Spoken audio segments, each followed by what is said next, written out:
Rajputana stainless की finally share बाजार में एंट्री हो गई है। इसके तगड़े जीएमपी को देखते हुए निवेशकों ने इस आईपीओ से काफ़ी उम्मीदें लगाई थी। हालांकि उनकी इन उम्मीदों पर पानी फिर गया है। राजपूताना स्टेनलेस की लिस्टिंग ना ही मुनाफे और ना ही गिरावट के साथ हुई। इसका मतलब ये हुआ कि इसका इश्यू प्राइस ही लिस्टिंग प्राइस बन गया।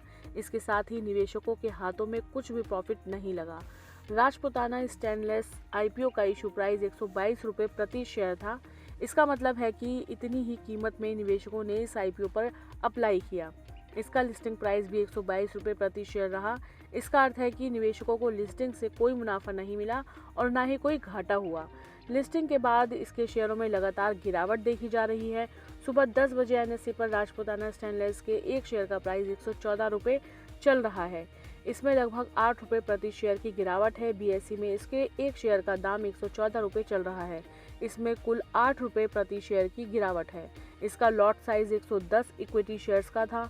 इसका मतलब ये है कि निवेशकों को इस आईपीओ में अप्लाई करने के लिए 13,420 रुपये निवेश किए। अगर किसी निवेशक ने राजपूताना स्टेनलेस के 110 शेयर अब तक होल्ड करके रखे हैं तो सुबह 11 बजे तक उसे 8 रुपये प्रति शेयर यानी 880 रुपये का नुकसान हो चुका है। राजपूताना स्टेनलेस आईपीओ का जीएमपी काफ़ी अच्छा रहा था। इसके जीएमपी से आकर्षित होकर ही निवेशकों ने इस पर पैसा लगाया था, लेकिन निवेशकों को इसकी लिस्टिंग से मुनाफा नहीं मिला और शेयर बाजार में एंट्री के बाद इसके शेयर में आई गिरावट से निवेशकों को नुकसान का सामना करना पड़ रहा है। राजपूताना स्टेनलेस मुख्य रूप से स्टेनलेस स्टील सेक्टर में काम करती है। कंपनी अलग अलग ग्रेड के स्टेनलेस स्टील उत्पादों का निर्माण और आपूर्ति करती है। इनके उत्पादों का इस्तेमाल इंफ्रास्ट्रक्चर, ऑटोमोबाइल, रसोई के बर्तन और कई अन्य उद्योगों में भी किया जाता है।